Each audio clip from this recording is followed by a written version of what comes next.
Welcome to my channel, where we discuss everything and all things politics, economy, and development in Nigeria and around the world. Right now, we're going to talk about the Lagos State government's call for the arrest of a man asking Igbos to defend themselves against forceful eviction from Lagos State and Southwest. That is what we're going to talk about today because it is important we discuss this matter, bearing in mind what happened in Rwanda in 1994, in which over 100,000 Tutsis were slaughtered in Rwanda in just a few days. Now let's go and find out what is this all about. But before I go further on that, if you are new to my channel, you have not yet subscribed to my channel, please subscribe to my channel, hit the subscription button, hit the notification bell. When you subscribe to my channel and hit the notification bell, anytime I have a new video, you'll be among the first to know. God bless you. And please don't forget to like this video, because when you like it, God will rank it high and recommend it for more people. Also, don't forget to share it, because the information we are spreading here is information that is good for the good of our nation and for the good of humanity.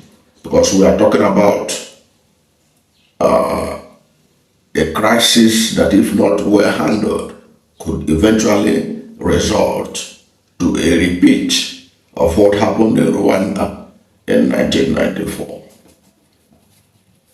Now, the special advisor to the Lagos State Governor on media and publicity, Gboyega Akosile, has reacted to a trending video of a Nigerian man calling on Igbos to defend themselves against the threat by the hashtag Igbo must go campaigners, that Igbos must be forcefully relocated from Lagos and other southwest states. The man allegedly called on Igbos not only to defend themselves and their properties, but if push come to shove, to also burn down Lagos State. In the trending video, the man whose identity is uncertain said, Igbos in Lagos should open their eyes. When somebody push you, push back. You people should come together now. When they were shouting, Igbo must go, plan how you will defend yourself and your property. Plan how you will throw them inside the lagoon. First of all, when it starts, go straight to Oba, throw him inside the lagoon, burn down Lagos. That was what the man said in the trending video. Now, describing this man as an imbecile, Akosile, that's the media aide to Governor Sanwo-Olu, said this is the kind of hateful, divisive, and bigoted comments being made on social media to incite violence against Lagosians and, by extension, Yorubas, who are peaceful and tolerant people.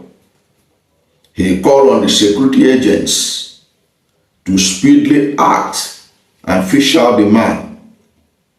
And he wrote, who is this Imbe exile again? He wrote it, Imbe exile. You know the spelling of exile, E-X-I-L-E. Who is this Imbe exile again? Of course, he was deliberate in choosing that word. Who is this Imbe exile again? This is one among several hateful, divisive and bigoted persons that come on this X app to cause tension, generate hate, and incite violence against the good people of Lagos and by extension the Yoruba, who are generally known to be peaceful and tolerant. We call on all well-meaning Nigerians to stand up against this kind of person and many of his type, while at the same time inviting the relevant law enforcement agencies to speedily look into this act. We can't allow actions of people like this continue to cause division and ultimately ethnic-based crisis in our land. He was very deliberate in his response, the representative of the Lagos State government in this issue, Rwanda. He didn't mention the fact that this man was reacting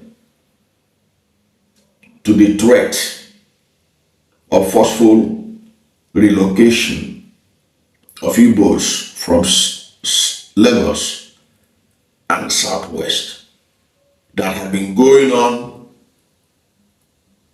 under the hashtag Igbo must go.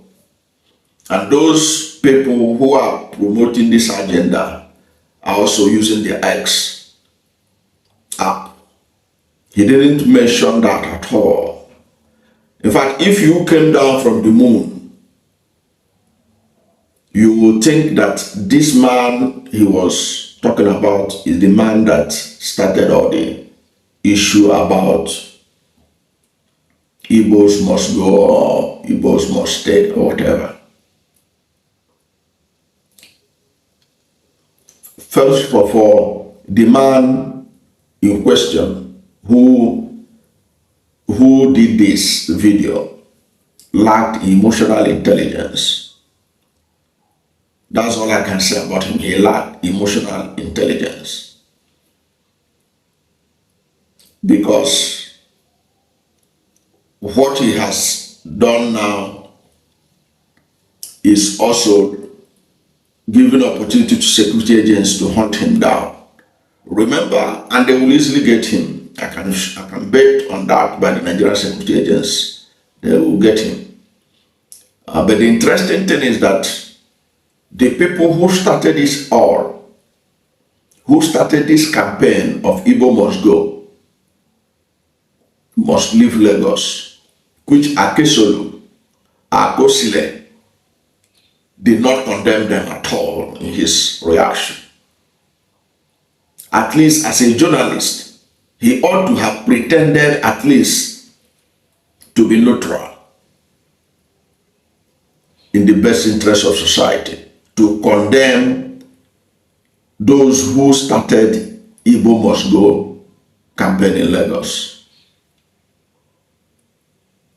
before descending on this man who is reacting in terms of self-defense.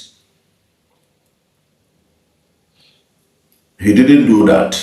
And if you recall, when this Igbo must go campaign was intensified to 11, even the Lagos State Governor, Sanwo-Olu, denied the group that had been promoting it extensively. I've forgotten the name of that group. It has Lagos on its name. The Lagos State government denied that group and called on security agents to go after them. In the speech that President Bola Ahmed Tinubu made in response to the 10 days of protest under the hashtag End Bad Governance in Nigeria, President Bola Ahmed Tinubu mentioned it in passing. He mentioned it in passing that no Nigerian has any right to tell any other Nigerian to live in any part of the country. He mentioned it in passing. Since the president made that speech, and since Sanwo-Olu's call on security agents to arrest and prosecute those who were campaigning that Igbo must go, to my knowledge, not a single individual has been arrested and is being prosecuted, unless if they did that without informing the media. Because I've been watching the media to see when those people will have their day in court, or at least the police will parade them. And there are many other similar sentiments that are appearing. You see them often on, you go to X app, you see them. You go to TikTok, you see them. They're everywhere. Talking about that Igbo must go, Igbo must leave Lagos. They have not been arrested. They have not been prosecuted. And Lagos state government has not really shown interest in ensuring that they were arrested. Because if they had been arrested, including the federal government, everybody would have seen them. They would have been paraded. At least people would have known that they are having their day in court. But they were not, they have not been, I've not seen it. If you have seen any report on their arrest and paraded by the police, you can put the link to the story so that we also do justice by acknowledging that the Lagos state government and the federal government has moved against those who are calling for forceful relocation of Igbos from Lagos and Southwest. Now, you can see how fast this spokesperson came out in condemnation of this man that called for self-defense and protection of their property. But he pretended as if he didn't see the other ones, because by not referencing to those ones, it means that he turned blind eye to those who are pushing the campaign that Igbo must go. And this thing did not start in Lagos. It didn't start now. In fact, this thing manifested prominently during the last election, when Peter Obi roundly defeated Bola Ahmed Tinubu in Lagos, the presidential election, despite all the INEC shenanigans. And then the governorship election came out, was close by. And the Labour Party candidate, governorship candidate, who had an Igbo mother, appeared to be on the verge of becoming the next governor of Lagos State. All kinds of attacks were targeted against people of Igbo extraction, anybody that looks like Igbo in that governorship election. Nobody can deny that that didn't happen. When that was taking place,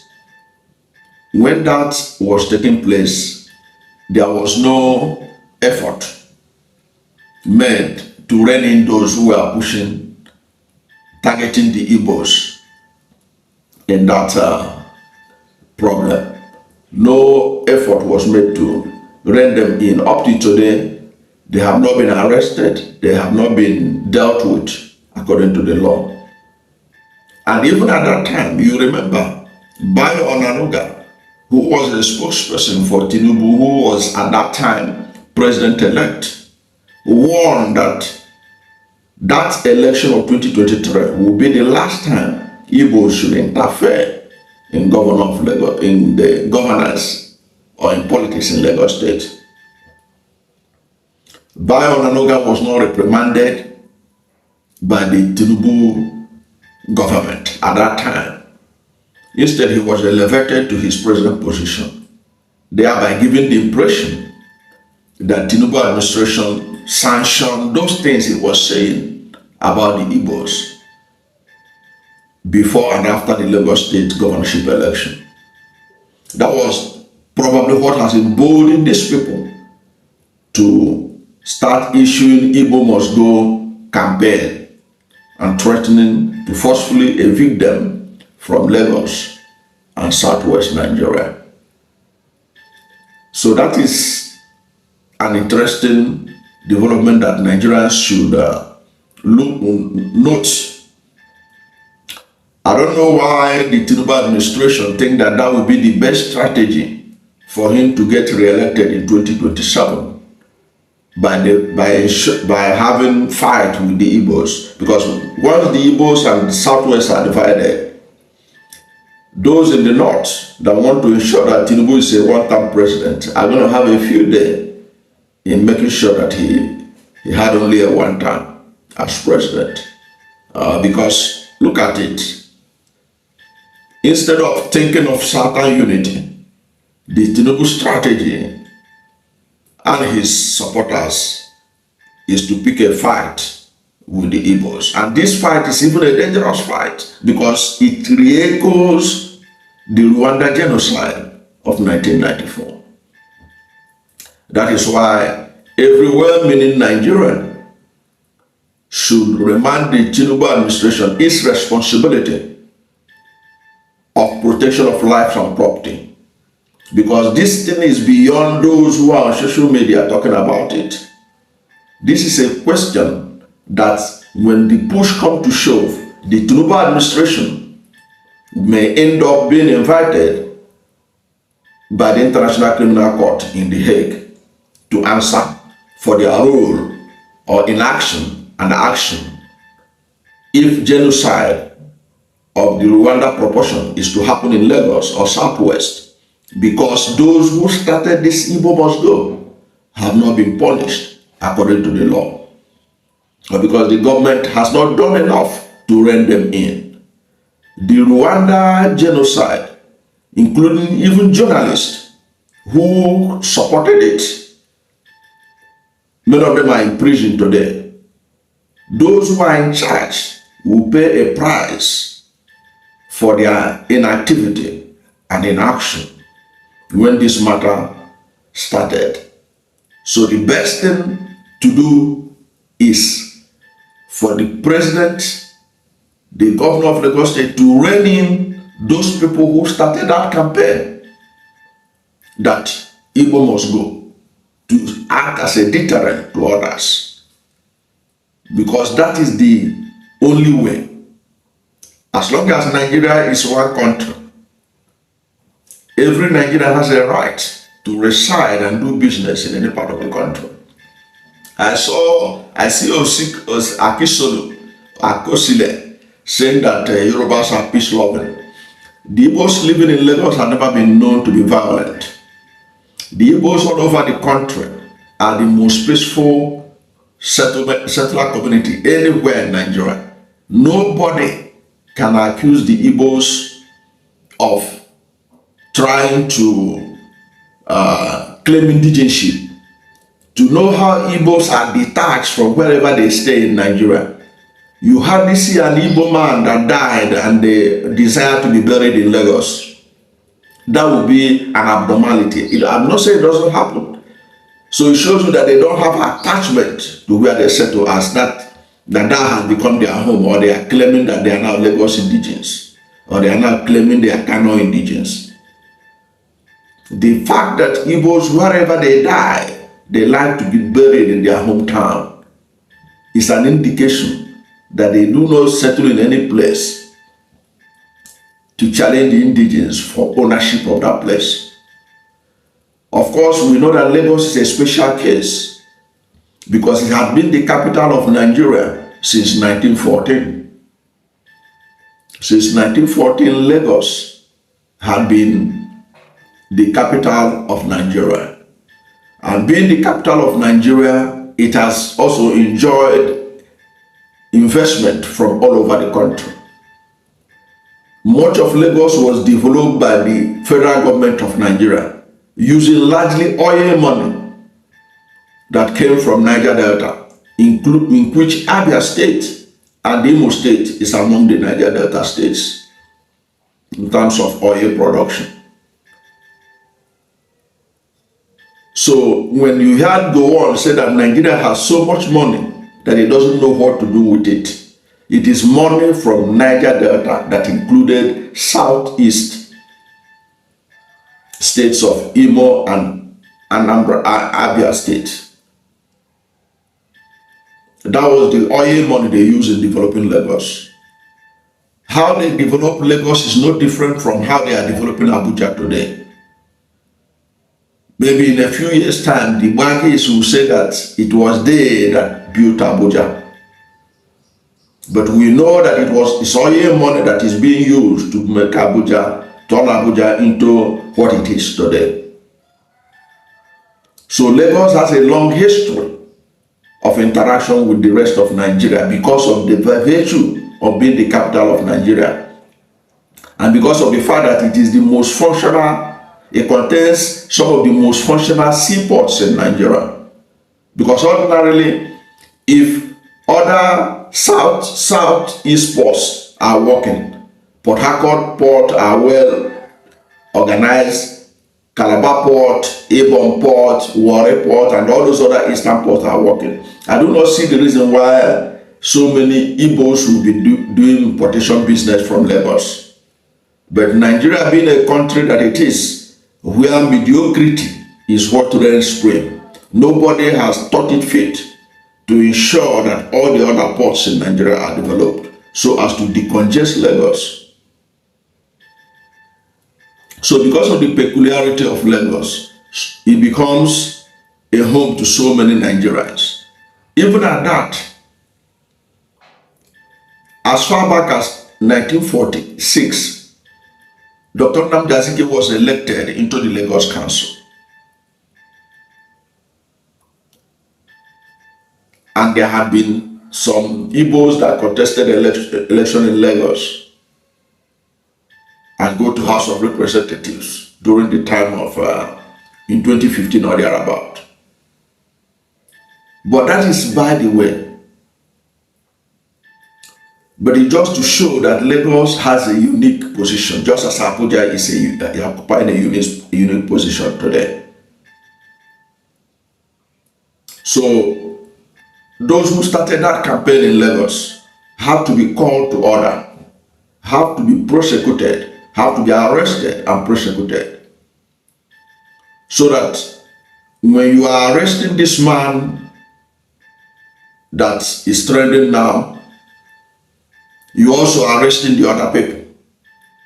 Because when you arrest this man and you didn't arrest those people, when you prosecute this latest man, you didn't prosecute those people.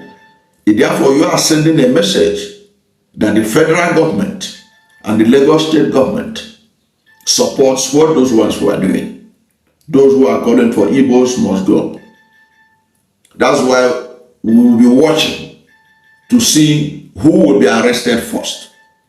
The man who talk about defending yourself when they come for you, and the people who say we must forcefully relocate them out of Lagos and Southwest. We are watching, and the world is watching, to see who the security agents will arrest first, to give us an indication of the thinking of the Tinubu government on this matter. Thank you for watching this video, and if you are new to my channel, you have not yet subscribed to my channel, please subscribe to my channel, hit the subscription button, hit the notification bell. When you subscribe to my channel and hit the notification bell, anytime I have a new video, you'll be among the first to know. God bless you. And please don't forget to like this video, because when you like it, God will rank it high and recommend it for more people. Thank you, and God bless you and yours. Please don't forget to share this video, because We need to share it for people to have an idea of what is going on in this country on this matter. Thank you, and God bless you and yours. And I have books on the screen. These are my books on Amazon. You can purchase any of them just by tapping the title of the book and the author's name, my name on it. Tap them on Google. Google will lead you straight to Amazon. Amazon is world's #1 on print on demand in the world, and they'll bring this book on your doorstep. They will ship it to you on your doorstep anywhere in the world. And it's also available on ebook, so you have it on several formats: ebook, paperback, and hardcover. Thank you, and God bless you and yours as you support this channel to continue to grow to the glory of God. Bless you. Thanks.